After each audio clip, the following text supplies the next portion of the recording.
Chapter 1221. Naomi did not reply. She pushed the door open and chased Francisco. When Francisco arrived at the car park, he saw something through the reflection of the window, and his hand froze. He turned his head around to look at Naomi. "Is there anything I can help you with, Miss Topaz?" Naomi was panting heavily. She took a deep breath to calm herself down and straightened her back. "I'm sorry, Mr. Boucher. We didn't mean to pry into your private matters. I hope you won't take it to heart." Francisco looked at her and replied, "I'm not a petty-minded person. What's more, these rumors may not be just rumors. What if they're true?" Naomi was stunned. Francisco smiled at her faintly and continued. "You're too gullible, Miss Topaz. You think I'm not that kind of person, but what if I really am that kind of person? What would you do when you find out, Miss Topaz?" Naomi lowered her head and clenched her hands together tightly. "My instinct tells me that you're not." He looked at her fixedly and chuckled. "Really? Honestly, I don't know if you're naive or just ignorant." Naomi pressed her lips tightly and did not say anything. He placed his hand on the door and fixed his gaze on the person in front of him. "Is it because of my looks?" "What?" she asked. Francisco combed his hair to the back and grinned, resuming his goofing attitude. "Is it because I'm your type, so you think I'm not that kind of person? If I were another person, would you still think the same?" Naomi looked at him. She could vaguely sense the sarcasm in his words. "You think it's because you're my type? Is it not?" Francisco shrugged. "Everyone in this world loves beautiful things. You're so naive and innocent. You've been well protected by Mr. Topaz, so I suppose you haven't had much contact with other men. Once you've seen more, I'm sure you won't think that way anymore." "Mr. Boucher," Naomi took a deep breath, "I think I haven't done anything wrong." "You think I have a thing for you because you're my type?" "Yes, I admit that I do have a thing for you, but you don't have to go so far with your words. If you think I'm causing you trouble, then you can rest assured. I promise I won't show up in front of you again." When she finished talking, Naomi nodded at him and ran away, leaving Francisco to stand frozen stiff on the spot for a long while. At the Topaz mansion, Naomi was playing with her food on the table. She did not understand why Francisco would think of her that way. It was true that she had a thing for him, but she did not force him to like her back, so she was unable to fathom his hostility. "Nelly, what's wrong?" Anthony asked, pulling her back from her thoughts. "Huh? I'm fine," Naomi replied and lowered her head. Anthony then continued, "I need you to attend a cocktail party with me in 2 days. I haven't introduced you to my friends. I know you don't like to attend occasions like that, but this is a formality we need to go through. After all, my networks will be yours in the future, so I think you should meet them first." Naomi lifted her head to look at him. "But I don't want to embarrass you." Anthony chuckled and said, "Don't worry. You're my daughter. Just be yourself. You don't need to care about other people." She nodded. "All right. I'll go with you." Even though she did not like to attend big events like that, she would have to face them alone in the future and could not always rely on her father. Her goal was to make her own brand, so she would have to be exposed to those occasions in the future. At night, at the hospital, Sandy sat blankly on the bed. She had sent a few messages to Tanner, but the latter had only replied to her once and disappeared. Chapter 1222. Sandy knew the rift between them was about her having had abortions before, and he couldn't accept that fact. She bit her fingernail as she thought, he can accept a woman like Pearl, so why can't he accept me? Besides, he should suspect Pearl for today's incident, right?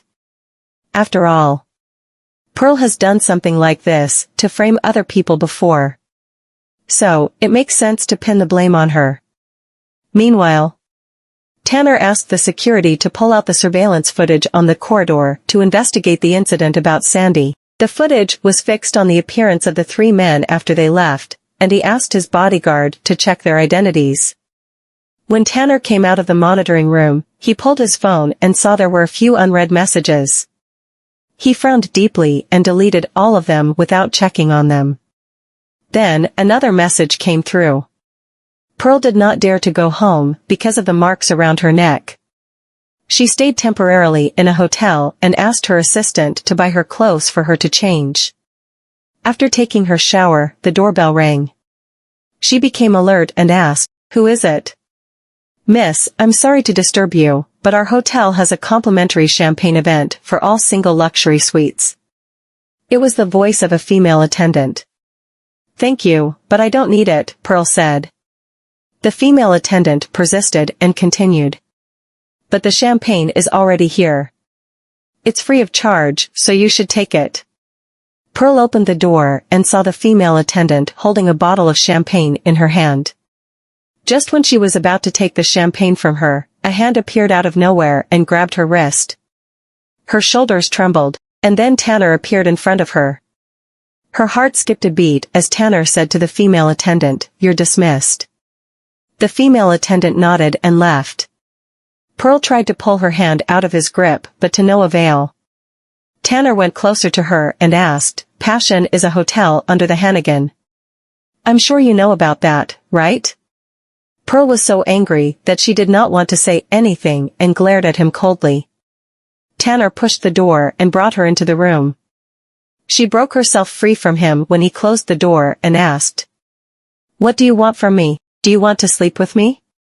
Didn't you hate me? Why? Are you not afraid of catching a disease?" Tanner pinned her in the wall corner and set his jaw tightly.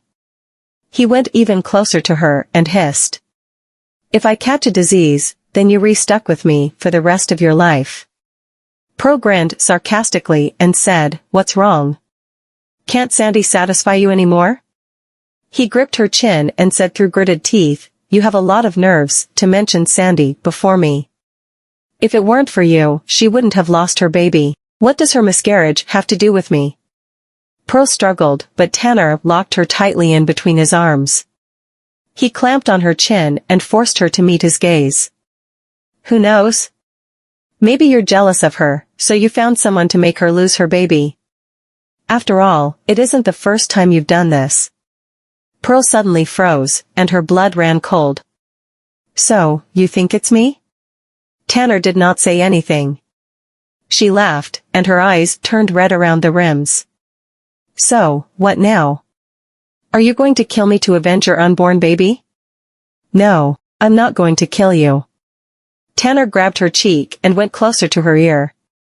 "I want you to make up to us by delivering me a son." "Never," she shouted. "I'm afraid that's not your decision." Tanner turned her face over and kissed her.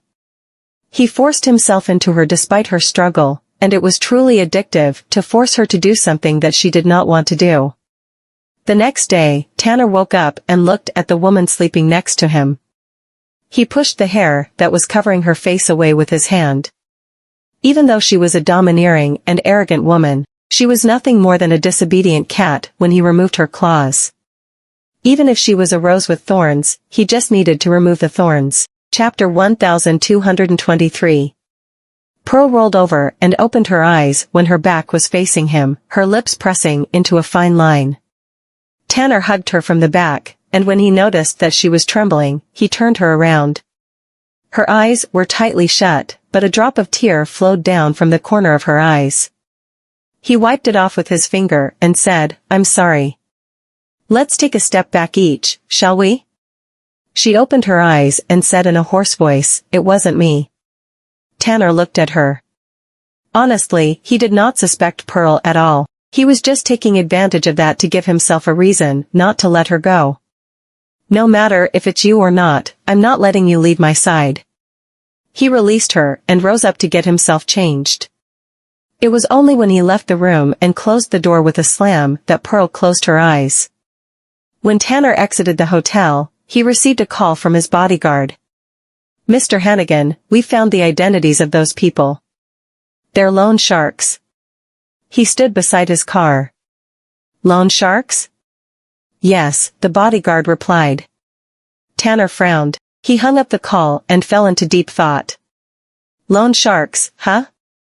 It seemed to him that he needed to look into what had happened during the years Sandy left him. Tanner came to the hospital in the afternoon. Sandy had been waiting for him. When he appeared, a smile broke across her pale face. "Tan, you're here." Tanner pulled the seat and sat beside the bed. He asked, "How do you feel today?" She lowered her head and replied, "The nurse said I can be discharged from the hospital in another few days." She darted a few glances at him carefully and pressed her lips. "Tan, are you still mad at me?" "Why should I be mad at you?" "Because I didn't tell you the truth." Sandy lowered her head. "I was just worried about what you would think of me. I was afraid you would abandon me." Tanner took a deep breath and looked outside at the sky through the window. "Sandy, tell me honestly. Is this the only thing you didn't tell me the truth about? Are you sure you didn't tell me any more lies?" Sandy grabbed the cup tighter, and her expression changed. "What do you mean?" He looked at her silently. Sandy had a bad feeling about it, and she said, "Tan, do you still suspect me?" Something crossed her head, and she continued. "Is it because I told you those people were sent by Miss Santiago, so you—" "Sandy!" Tanner shouted, cutting her off. He had never talked to her in such a serious tone before. If it were Pearl, who did it, why would she look for loan sharks? To get money from you? Do you think she would do that for money? Sandy's face turned pale. "Tan," he placed his hand on his forehead and said, "This is all my fault. You were so perfect in my memory, and I kept thinking that it was my fault when you left me for a few years. I had been thinking about you in those few years until you returned. Do you know how happy I was when you said you couldn't get over me either?" Tanner laughed at himself. "It's only now that I realize what I can't let go of is the good memory we once had. Tan, I didn't mean it. You didn't mean to lie to me, but if I didn't ask or look into it, you would still not tell me the truth." Tanner shouted to interrupt her, his eyes turning bloodshot. "Since when did you become like this, Sandy?" Sandy did not expect that Tanner would go to look into it, and she became nervous. She threw herself at him and hugged him tightly. "Tan, those loan sharks came to look for me, but I don't owe them money. It was that man. He used my identity, and—" Before she could finish her sentence, Tanner pushed her away. She fell to the bed and was stunned. "I gave you a chance, and I believed you when you said that man cheated you until I went to check it out." Tanner looked at her coldly. Sandy shuddered and cried, "Tan, I'm sorry. I really didn't mean it." Chapter 1224. "Sandy, if you told me the truth just now, I would believe that you had your own reasons, but you chose to lie to me again. How am I supposed to know that you're not lying to me now as well?" Tanner lifted his head and forced himself to calm down. "You even made Pearl your scapegoat. Sandy, you've changed." Sandy's chest began heaving up and down heavily. She clenched her fists tightly, and tears were falling down from her cheeks like broken beads. "I've changed." She lifted her head to look at Tanner and asked, "Is it me, or is it you who have changed?" Tanner did not reply. Crying, Sandy shouted, "Ever since I got pregnant, you've been giving me the cold shoulder. You are the one who made me feel like I might lose you. I don't want that to happen, so do you think I dare to tell you the truth?" She gradually broke down emotionally and shouted, "Tanner, I'm a woman, and a woman's intuition is always right. Since when did you change your attitude when facing Pearl?" Tanner was stunned, but he still kept silent. Since when did his attitude change when facing Pearl? He had no idea either. He always thought he loved Sandy because she was his first love and also his current girlfriend.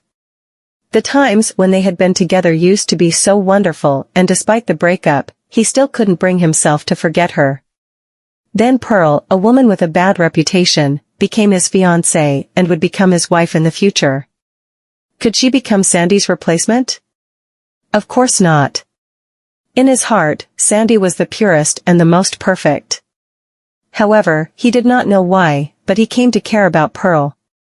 For him, Sandy was like something he loved very much that he had lost. He wanted to cherish her, but at the same time, he felt guilty. As for the current Sandy, he resented her and hated himself for being influenced by her. Looking at him, Sandy sobbed. You don't care about her past, but you care about the fact that I had an abortion and lied to you. In the end, it's your feelings for me that have changed. The truth that I had an abortion is just a mere opening for you to voice out your dissatisfaction with me. I can sense it. After finding out about that, I'm not that perfect Sandy in your mind anymore. Tanner, I didn't lie to you this time. I owe $450,000 to the loan shark. I was forced by that man who was ruined by gambling to get a loan from the loan shark. I have never once laid my finger on that $450,000. I ran away from him, and I kept avoiding them after I returned to you. The only chance I have to get rid of them is that I marry you, and I thought that as long as I became your wife, they wouldn't dare to come after me anymore. I haven't asked for a single cent from you after I've returned. I didn't even think about asking you to help me settle the debt. When they found me and forced me to pay back the money, I had to lie to them to save my life, and they gave me a 3-day grace period. I'm not afraid that they will come back for me. I'm just afraid that you won't be there and that I'll die where no one knows. Sandy couldn't stop crying. She covered her face and continued. I left you back then because my family is poor. I don't deserve you. It's only when I met you again that I realized I've been unable to forget about you. I want to be your wife, not because I want to share your wealth. I just want to shake off my past. I admit that I'm jealous of Miss Santiago. I was afraid that you'd fall in love with her, so I lied to you. Tanner looked at her and said in a solemn voice, you should have told me earlier. Sandy stopped crying. Tanner stretched his hand to help her wipe the tears off her face, but his hand stopped midway. He clenched his hand into a fist and withdrew his arm. Sandy, if you had told me everything when you returned, even if I'd be disappointed, I'd still accept you because I love you. Chapter 1225. Maybe you're right. You were perfect in my memories. It's exactly because Pearl is the exact opposite of you that I still chose you after you returned. I thought I still loved you. Even now, I can't tell how I feel about you. Do I still love you? Do I feel guilty about you? Is the person I love the perfect Sandy from the past or the woman before me? Sandy sat silently on the bed. After a long while, she said in a hoarse voice, so you don't love me anymore. Tanner parted his mouth and replied, what if this is the bitter truth? Sandy did not say anything anymore. Neither of them spoke for a long while. In the end, she laughed and wept. I get it now. We can never go back to what we once were. I'll help you to settle your debt. Tanner turned around and walked away. Suddenly, he stopped in his tracks and said, Sandy, this is what I owe you. He left the ward afterward. Sandy broke into tears as Tanner slowly disappeared from her vision. If she could go back in time, she wouldn't have lied to him. Unfortunately, she couldn't turn back time. The cold wind blew the curtain open, and she looked outside through the window.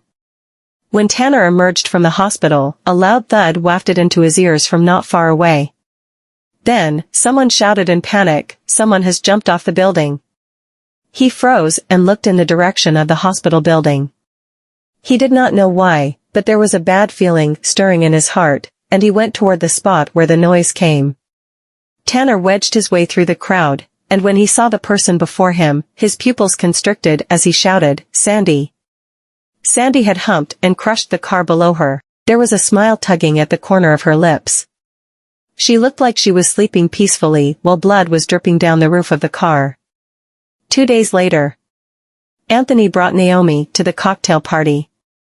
Naomi had put on a pink dress with a white pearl-buttoned fur coat. She followed Anthony to greet his friends along the way. Since this was the first time Anthony brought his daughter out for an event like this, other people finally had the chance to take a glimpse at the daughter of the Eastwood Company's owner.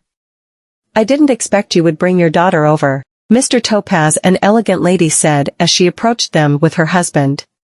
Offering her a smile, Anthony replied, "Well, it's time for my daughter to get herself familiar with my friends." The lady looked at Naomi gently and said, "You're so pretty, Miss Topaz. I'm sure you must have inherited your looks from your mother." Anthony's smile froze for a moment when the elegant lady mentioned Naomi's mother. However, he soon came around to his senses and replied, "Yeah. It's better for a girl to look more like her mother." At that moment, a commotion broke out in the crowd. They looked in the direction and saw Alexander had shown up with his son and wife. The elegant lady was startled. "Isn't she Patricia Emerson? She used to be a famous actress in the entertainment industry. I didn't expect to see her in person for the first time after she retired from the entertainment industry for so many years." Anthony remained calm even though they were walking toward them. Alexander brought his son, Zafir, and greeted them with a genial smile. "Mr. Topaz, I haven't been able to properly thank you and your daughter for saving my son's life." The crowds turned their heads to look at them. Anthony nodded and smiled. "Don't mention it, Mr. Gosling. No, if it were not for your daughter, my son's surgery would not have been successful," Alexander said sincerely. Zafir, standing beside his father, nodded at them politely and greeted, "Mr. Topaz, Miss Topaz, I'm happy to see you two here." Anthony rubbed his head and smiled. "You need to study harder and be more successful than your father in the future, understand?" Zafir nodded. "Understood, Mr. Topaz." Patricia laughed and turned her head to look at Naomi. However, Naomi averted her gaze and looked at Anthony. "Dad, I need to use the restroom." Chapter 1226. Anthony responded, "Okay." Naomi put the wine glass down, turned around, and left. She carried her dress, walked to the promenade, looked around, and finally walked toward the garden, where the fountain that was located in the middle of the courtyard reflected the colorful lights. She walked to a bench, sat down, tightly wrapped herself in her coat, rubbed her freezing hands, and exhaled warm breaths onto them. Hearing the sound of a piano coming from not far away, Naomi looked around, got up, and followed the sound of the music, only to see a lot of people gathered at a spot as if they were looking at something. She fought through the crowd and saw an elegant-looking man with gold-rimmed glasses who was sitting in front of the piano and playing it. When the music ended, everyone around gave the man a round of applause. Someone in the crowd asked, "What's the name of the song that you just played?" Before the man could answer the question, Naomi had already uttered the name of the song. "Moonlight." The man's gaze landed on Naomi's face, and he gave off a smile. "You've heard it." Naomi nodded. "I heard it when I was studying music." "You studied music?" She replied with a smile, "I used to be a member of the orchestra department and I took piano lessons while I was younger too." "Is that so?" The man stood up instantly and offered Naomi the seat in front of the piano. "I really want to hear you play a song." She was startled and waved her hands hastily. I'm not very good at playing." The man smiled. "It doesn't matter. Just take it as a casual game. I only tried to play because I was bored." Everyone around joined the man and asked her to try it out. Seeing that they were so enthusiastic, Naomi became too embarrassed to reject their request. Thus, she walked over to the piano, sat down, and placed her fingertips on the keys. Soon after that the piano sounded, and crisp melodies permeated the whole courtyard. After she finished playing a song, the applause around her brought her back to her senses. She stood up and said, "I hope you've enjoyed the song." "No, you played well." The man looked at her. "This song is filled with sadness. It seems that you're a person who's full of stories too." She paused for a split second, and that was when someone came over and summoned the man. "Jackie, it's time to go." Jackie nodded, and he looked back at Naomi. "I'll take my leave first. I'll see you when I see you." He left with two other people while Naomi stood by the piano and watched them leave the scene. As the crowd gradually dispersed, a figure that was still standing in the crowd became clearer gradually. Naomi was momentarily astounded.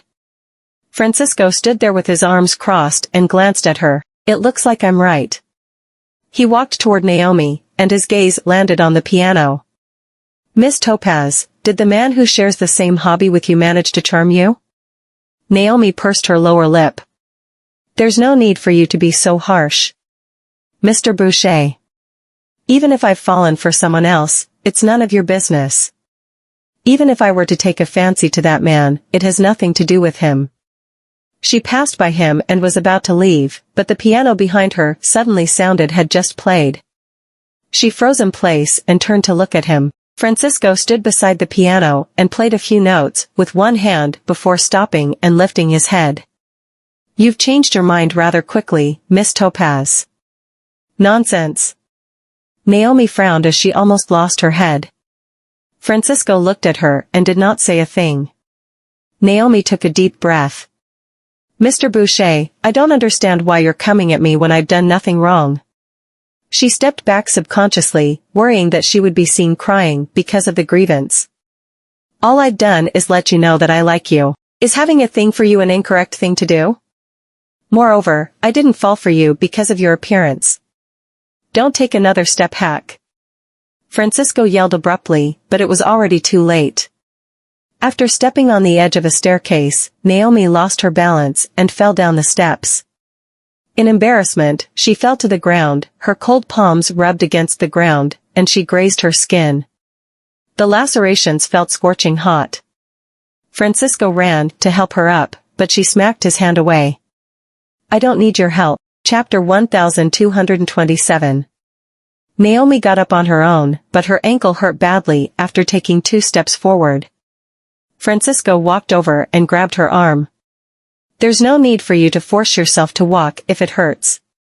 Just as she was about to withdraw her arm, Francisco suddenly picked her up in a bridal carry. Naomi was shocked. You. I've never seen a woman as dumb as you. He gnashed his teeth and left the scene with her in his arms. The sudden plot twist made Naomi feel extremely flustered, and she did not know where she should keep her eyes fixed on. All she could do was stay in his arms obediently and quietly, listening to her heart beat at an unreasonably fast rate. They came to a lounge that was located next to the banquet hall. Francisco put her on the couch and frowned when he saw that she had been holding her palm. Open your hand. She spread her palm obediently, and a few drops of blood oozed out of the wound on her palm. Francisco went out and asked the waiter to get him a first aid kit. After a while, he came in with a first aid kit and sat down right next to Naomi. Naomi looked up at him. I'll do it myself. Is it convenient for you to apply ointment with your left hand? Francisco grabbed her hand, pulled it closer to him, and started applying the ointment on her wounds, without even lifting his head. She hissed and wanted to withdraw her hand, but he tightened his grasp. Don't move. Naomi stopped moving and looked scrupulously at how he was applying medicine to herself. The distance between the two of them was obviously not close, but she felt that it was their first time coming so close. She was so close to him that she could count each and every strand of his eyelashes, and the scent of his shampoo seemed to smell nice. She gulped, but that was when Francisco lifted his head too. She was startled, so she lowered her head hurriedly, looked away, and withdrew her hand. Okay. She then thought of something and pouted. Thank you. What do you like about me? He stared at her. Naomi paused for a bit, lowered her head, brushed the gauze that was covering the palm of her hand, and said casually, whatever I like about you. Will you change it? Francisco burst into laughter abruptly, but quickly restrained himself and put on his ordinary look. Why would you trust me so easily? Are you not afraid that I'll deceive your feelings? Usually, men that say this are definitely not cheaters or players. Naomi murmured. Because a cheater or a player won't reject others. Francisco squinted slightly. Miss Topaz, do you know anything about playing hard to get? She wondered. Then are you playing hard to get? He smiled. Do you think that I'm doing so? She shook her head in a daze. You. I don't think so. Francisco pinched her chin all of a sudden, and she was stunned as his gradually approaching face filled up her pupils. She stopped breathing. It was so nerve-wracking that she closed her eyes, but all she heard was his laughter after a while. Naomi opened her eyes and saw him leaning against the back of the couch and smiling with his palms covering his face. It was a joy that she had never seen before in her life. She felt like she had been played again, which made her feel so exasperated that her cheeks started to warm up. That was so embarrassing. He opened his fingers and looked at her through the gaps. "Did you expect me to kiss you just now?" No, she turned her head away, but her pounding heart had already betrayed her. The atmosphere of them getting along like this felt very subtle, and it seemed to be a rather scarce scenario. "It's time for you to get back to the banquet hall," Francisco reminded her while supporting his forehead with one hand. Naomi remembered instantly that her father was still waiting in the banquet hall. She grabbed her evening dress and stood up. Her ankle did not hurt as much after a short rest. She was already at the door when Francisco stopped her. "Naomi." Naomi stopped and turned her head in doubt, and the approaching figure stretched out his hands and held her cheeks in his palms. Not long after that, a warm kiss landed on her forehead. Naomi was astonished. The facial features that were approaching her eyes became blurred under the dazzling lights. It was as surreal as a dream. She still could not return to her senses after Francisco had left. The only sensation that she could feel at this moment was the warmth on her forehead. She raised her hand and rubbed the spot. What does that mean? Chapter 1228. Nelly. Anthony came out to find her because he was worried about her. Seeing her standing at the door of the lounge, he breathed a sigh of relief. "Here you are." "Dad," Naomi hid her hands behind her, "I met a friend just now, so I chatted with her for a bit." Anthony felt helpless. "Remember to at least inform me in the future. Otherwise, I'll be worried." "I'm sorry, Dad, I'll pay more attention to that in the future." She lowered her head. It was indeed her fault for making her father worried. Anthony did not ask her anything, and they did not return home until the banquet was over.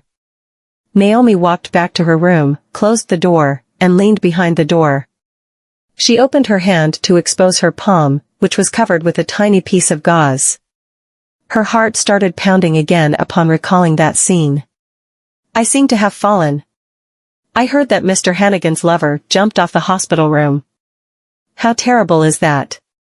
Are you talking about the Mr. Hannigan who ran away from his own wedding ceremony with his lover?"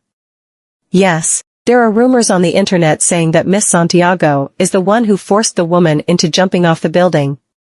The daughter of the Santiago is actually quite pitiful.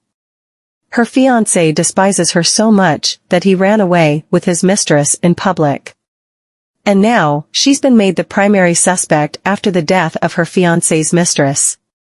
Why doesn't anyone actually remember that she's the real deal? That she's Mr. Hannigan's actual fiancé?" 2 to 3 female staff members walked past Naomi, and she stopped when she heard the topic they were discussing. She looked surprised. At that moment, Lucy just happened to come out of the elevator. Seeing that Naomi was standing there, pondering about something, she walked up to her and asked, "Naomi, why are you in a daze?" Naomi returned to her senses and smiled. "It's nothing. I was just thinking about something." Lucy looked at her and patted her on her shoulder, then stopped thinking about it already. "Miss Vanderbilt is coming back to the company today. We'll have to work hard." She smiled and nodded. Maisie arrived at Seoul at noon, and Lucy handed her all the previous week's reports when she returned to the office. She took the reports from her and put them on the desk to go through them. "Did something huge happen when I was not around?" Lucy smiled. "It's really nothing major." Maisie nodded as if she had thought of something. "I asked you to bring Naomi around the company so she could learn a thing or two from you. How is it?" Lucy frowned. "Miss Vanderbilt, Naomi actually doesn't suffer from any social anxiety disorder. She's just a little introverted and shy, and she's also a rich lady in hiding." Maisie lifted her head to look at her, only to see her continue laughingly. "Not to mention that she's still a good-tempered and gentle rich lady." Maisie narrowed her eyes. What in the world happened to the relationship between the two of you during my absence from the company? Before taking some time off, Maisie had asked Lucy to take care of Naomi for a while because she was worried the other employees would shun Naomi because of her temperament. It seems that Lucy was the right choice.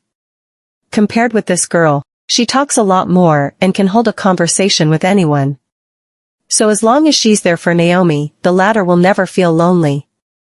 In general, the effect has been great. Lucy scratched her cheeks and smiled. Anyway, we both have gone to the movies, eaten dinner, and gone shopping together. I think Naomi gets along with others very well. It's just that the others in the company who don't know her might misunderstand her. Maisie smiled. She is not a difficult person to get along with, to begin with. It's just that she doesn't know how to integrate herself into a big group of people. Lucy wondered. She doesn't know how to integrate herself into a group of people? Yeah. Maisie nodded. After all, she's been isolated from society for such a long time, so she's not used to it. Everything will be fine when she gets used to how things work in the future. Lucy was even more confused after hearing that. She recalled in a trance that Naomi had once told her that she no longer had the contact information of all her friends. Could that be what she meant? Chapter 1229. Lucy suddenly felt a little sympathetic toward Naomi. Her family's upbringing shouldn't be this strict, right? She's not allowed to be in contact with others, so has she always been staying at home just like those Victorian ladies in ancient times? No wonder Naomi doesn't even have a Twitter or Instagram account. I even had to teach her how to create one. How can I not feel sympathetic towards someone who can't even have access to the internet? She remembered something all of a sudden. Oh crap, then did I just put harm in her way? Maisie frowned. What harm did you put in her way? I thought that Naomi is so good-looking, but it's a pity that she doesn't have a boyfriend. So, I thought about making a match out of Mr. Boucher and her.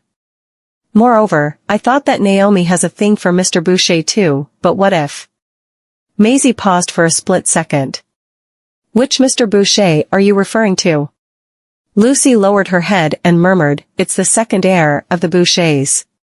Lucy could not help but tell Maisie about what had happened when she was not around. She even reminded Naomi after she found out that the man was the second heir of the Bouchers. Although what she had tried to tell Naomi got into the ears of the actual person, Naomi did not seem to care about that at all that day. She's such a pure and innocent fair lady. Would she still stay by a man's side even if she were to be deceived? Maisie laughed out loud abruptly when she heard this. Why didn't I know that you've been playing Cupid? I didn't do it on purpose. Lucy pouted. I didn't know he's the second heir of the Bouchers at the time. Actually, Francisco is not as wicked as you think he is. The rumors that you hear from the public may not always be true. Maisie could not help but keep on laughing. If you played your role well, perhaps she might need to thank you in the future.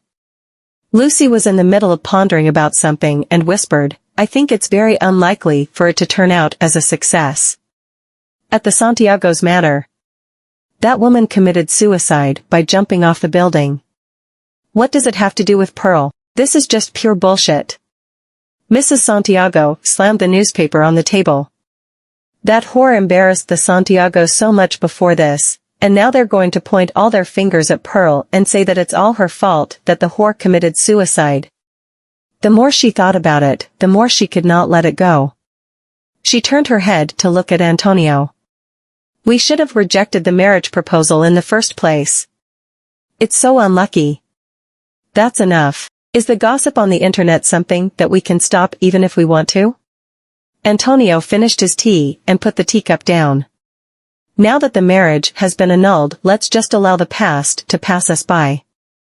The butler entered the room through the door at this time. Master, Madam, Mr. Hannigan is here. Mrs. Santiago's expression changed instantly. That bastard is shameless enough to pay us a visit after all that? Antonio opened his mouth at this time. Let him in. I want to listen to what he has to say. Mrs. Santiago snorted and sat down with an upset expression. After a while, Tanner came in through the main doorway. He nodded at the patriarch and matriarch of the Santiagos. Mrs. Santiago did not appreciate his politeness at all and looked away from beginning to end. Antonio lifted his head to look at him. The union through marriage between the two families has been annulled. The Santiagos don't plan to point fingers for the things that have happened in the past, so what the hell are you doing here? Tanner smiled. Mr. Santiago, I was at fault for what happened back then, and that's something that I won't be able to make up for Pearl. I hereby apologize to both of you. Mrs. Santiago scoffed. You want to apologize to us only after that woman jumped off a building? Isn't this a little too late already? Whatever emotion that was left in Tanner's gaze sank to the bottom of his eyes, but it was not noticeable as there was still a smile on his face. He asked the assistant behind him to place all the items that he had brought on the table, which were all very precious gifts. I have no other intentions. I just want to express my apology to both of you. Antonio frowned and did not even utter a single word. Mrs. Santiago only took a glance at the gifts on the table, unmoved. We've got your apology.